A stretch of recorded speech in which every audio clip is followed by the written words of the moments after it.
Hello everyone, कैसे हैं आप सब। एक बार पुनः शिव कोचिंग क्लासेस पर स्वागत है। उम्मीद करता हूं आप सब अच्छे होंगे, मस्त होंगे, बेहतर होंगे। आप सभी की पढ़ाई बेहतर चल रही होगी। जैसा कि बच्चों आप सबका एग्जाम 25 फरवरी से स्टार्ट होने जा रहा है और पहला जो पेपर है वो बच्चों हिंदी का है। कौन से सब्जेक्ट का? हिंदी का।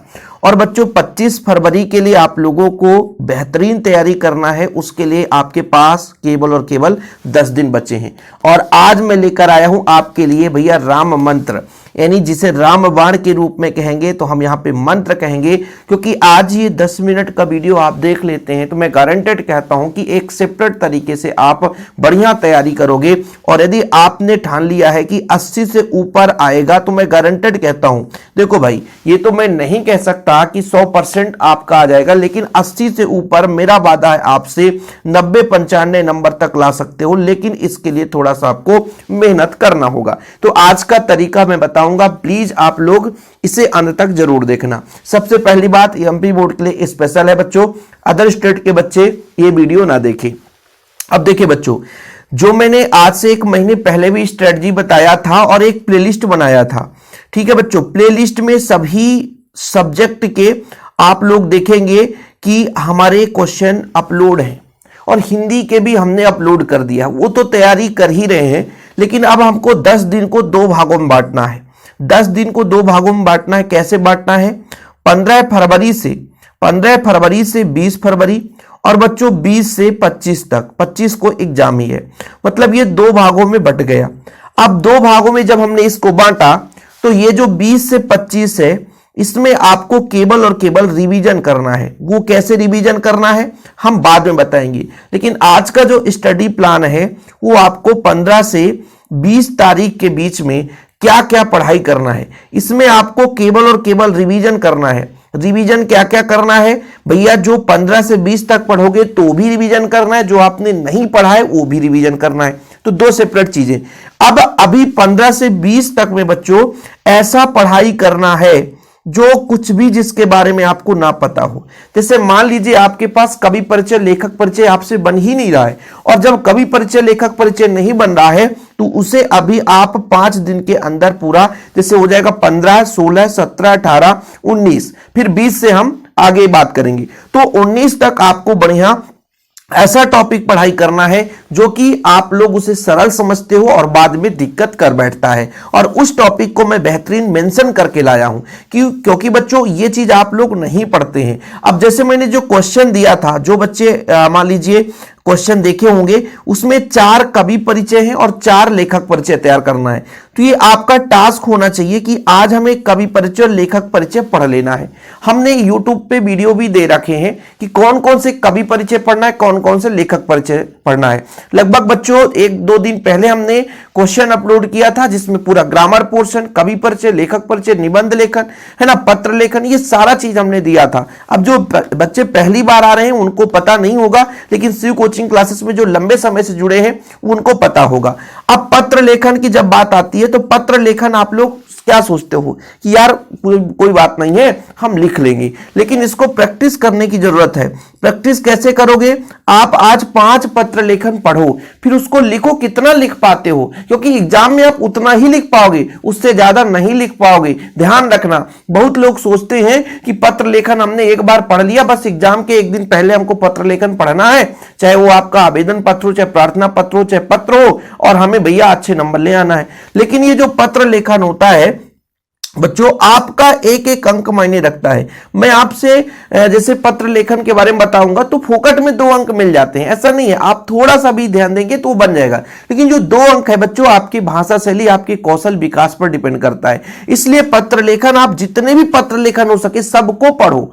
आपके माइंड में उसमें क्या होगा बच्चों कि इससे कौशल विकास होगा, शब्द मिलेंगे, क्योंकि शब्द जरूरी है। आप कितने बढ़िया तरीके से लिख रहे हो, कितना आपके शब्द में जोश है, कितना आपके शब्द में ताकत है, कितना बल दे रहा है, उससे आपको नंबर मिलता है, नहीं तो आधे नंबर कट जाते हैं। निबंध लेखन, निबंध 4 से 5 निबंध लेखन तैयार करना, जो कि आपको बच्चों कितने से कब तक में हमने आपको बांट रखा है कि 15 से 20 तक के अंदर। अब आप कहोगे सर एक बार इनको रिवीजन करा दो, तो कवि परिचय जैसे तुलसीदास जी का मैंने करा दिया, हजारी प्रसाद द्विवेदी जी का लेखक परिचय मैंने करा दिया, और 4 और करा दूंगा। अभी ये मेरा टारगेट ही है कि 15 से 20 के अंदर जो 4 कवि परिचय और 4 लेखक परिचय मैं आपको देता हूं वो आपको प्लेलिस्ट में मिल जाएगा। बढ़िया, ठीक है बच्चों। साथ में आपका पत्र लेखन भी मैं आपको समझा दूंगा कैसे नंबर आएंगे। निबंध लेखन हमें अभी जैसे मैं 4-5 निबंध कराऊंगा, 4-5 निबंध में बच्चों एक निबंध फंसी जाएगा, लेकिन आप लोग कम से कम 5 नहीं, कम से कम 6-7 पढ़ें। क्यों? क्योंकि आप लोग यदि रूपरेखा तैयार करके रखेंगे, उसका डिटेल्स कैसे करना है बच्चों वो आपसे बन जाएगा।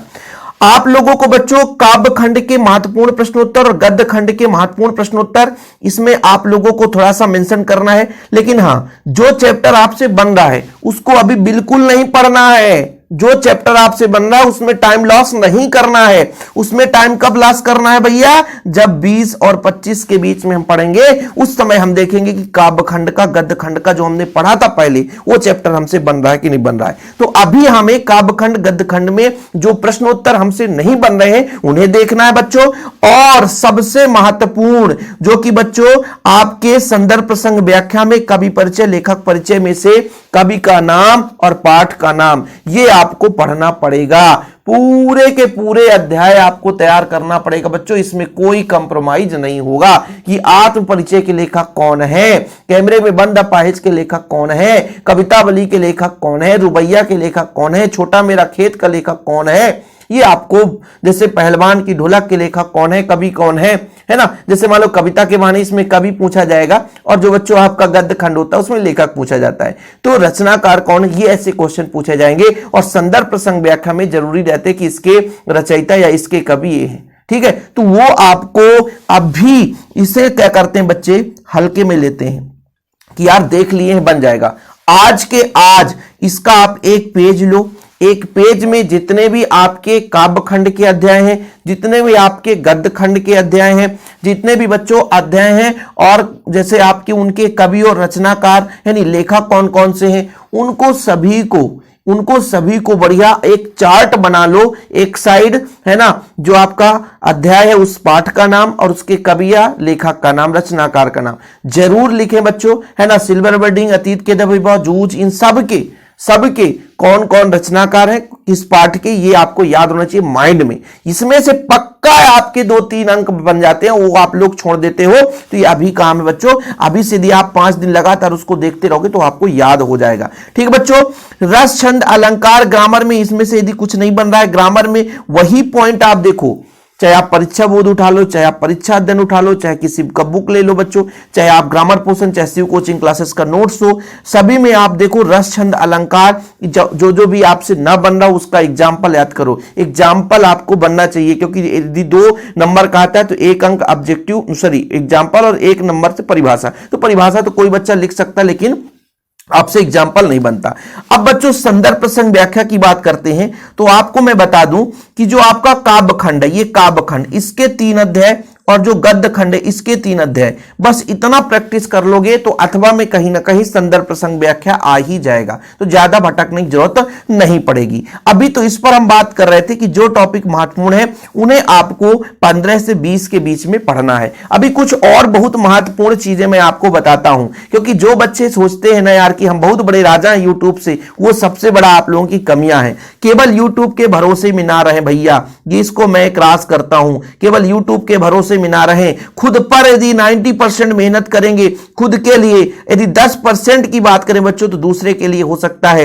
केवल और केवल यूट्यूब के भरोसे रहोगे कि नहीं शिव सर के मत्थे हम सब कुछ है, तो ये गलत है। आप लोग यूट्यूब पे जितने भी चैनल देखते हैं बच्चों, आंतरिक मैटर उनका क्या है आप नहीं समझ पाते। हम तो हमेशा आपको समझाते हैं कि भाई यूट्यूब केवल और केवल आपका एक साथी कैसा है कि जो हमसे न बने उसको सर्च करके पढ़ें, केवल रिवीजन करें, है ना। जैसे हम भी पढ़ाते हैं, हम बहुत मेहनत करते हैं, जितना हो सके हम 100% देने की कोशिश करते हैं, लेकिन फिर भी बच्चों ये हम दावा नहीं कर सकते कि जो हमने पढ़ाया वही आएगा।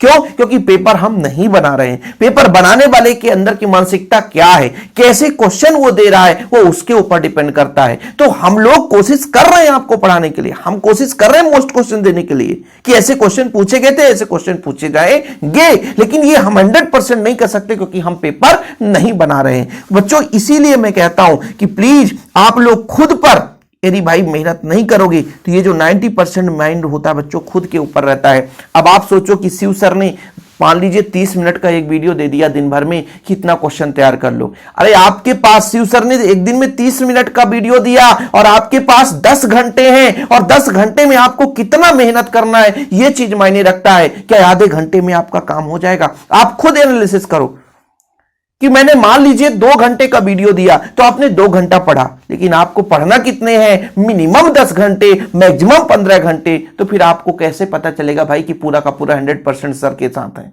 तो आपको भी मेहनत करना पड़ेगा, और मेहनत करने के लिए बढ़िया नोट्स की जरूरत होती है। यदि आपने खुद नोट्स बनाए तो अच्छी बात है, और नहीं तो शिव कोचिंग क्लासेस का नोट्स बच्चों मात्र 100 रुपए में दिए जाते हैं। यदि आप लोगों को बढ़िया ऑब्जेक्टिव है ना, प्रीवियस ईयर सोल्यूशन, 3 साल के पेपर भी पूरे के पूरे सोल्यूशन में आपको प्रोवाइड कर देता हूं। कॉन्टैक्ट नंबर है बच्चों 9685299149। जी मेरा पर्सनल नंबर है, व्हाट्सएप पे जानकारी ले सकते हैं। क्योंकि तैयारी के लिए बच्चों बिना प्रॉपर नोट्स के कोई बंदा यदि सोचे कि हम तैयारी कर सकते हैं तो नहीं कर सकते, क्योंकि मैक्सिमम टाइम आपको रिवीजन करना है। हिंदी में क्या होता है, जितना ज्यादा पढ़ोगे उतना अच्छे तरीके से लिख पाओगे, क्योंकि जितना ज्यादा आपके अंदर शब्दकोश होगा हिंदी का उतना ज्यादा आप लिख पाओगे। बच्चों यदि शब्दकोश ही नहीं है, जैसे मान लीजिए मैंने कहा आत्म परिचय पाठ का नाम है, क्या है बच्चों? आत्म परिचय। अब आत्म परिचय से कहा कि भाई एक ही क्वेश्चन आना है, और हो सकता ना भी है, क्योंकि 4 नंबर 5 नंबर 8 नंबर का क्वेश्चन आता है टोटल, है ना, पाठों से। तो भाई अब आप कहोगे सर इसको हम इतना क्वेश्चन रटे, नहीं नहीं नहीं नहीं,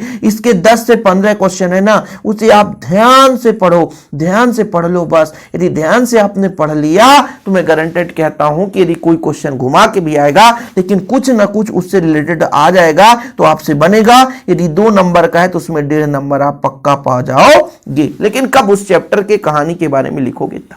यदि आपने भक्तिन का पूछा है और लिखा है बाजार दर्शन का, है ना, तो सीरीज के फूल का, तो फिर बच्चों वहां पे नंबर नहीं मिलता है। तो इन सारी चीजों को आपको अपने माइंड में फीड करके रखना है। बाकी जो भी टारगेट रहेगा ये राम मंत्र के आधार पर मैं कोशिश की आपको समझाने के लिए। आपका टारगेट होना चाहिए कि नहीं सर इस बार मुझे 80 से ऊपर यानी 90 तक अंक ले आना है, बिल्कुल 10 दिन में। और मैं गारंटेड कहता हूं कि बच्चों ने लाया है। आपको बिलीव ना हो तो मैं स्क्रीनशॉट पहले भी, है ना, कम्युनिटी में पोस्ट किया था 1 साल पहले, आप जा करके देख लेना कि शिव कोचिंग क्लासेस से बच्चे पढ़े थे कि नहीं पढ़े थे। बिल्कुल पढ़े थे और बेहतरीन नंबर लाए थे। बस आप लोगों का प्यार सपोर्ट बना रहे, और ऑब्जेक्टिव वगैरह सब कुछ यूट्यूब पे बढ़िया मैं अपने चैनल पे अपलोड कर दिया है, प्लेलिस्ट में क्रम से मिल जाएगा बच्चों। बस आप लोग तैयारी करते रहें, और चैनल पे पहली बार आए हैं तो सब्सक्राइब जरूर कर लें और नोट्स जरूर ले लें बच्चों। फिलहाल अभी के लिए इतना ही। जय हिंद, वंदे मातरम।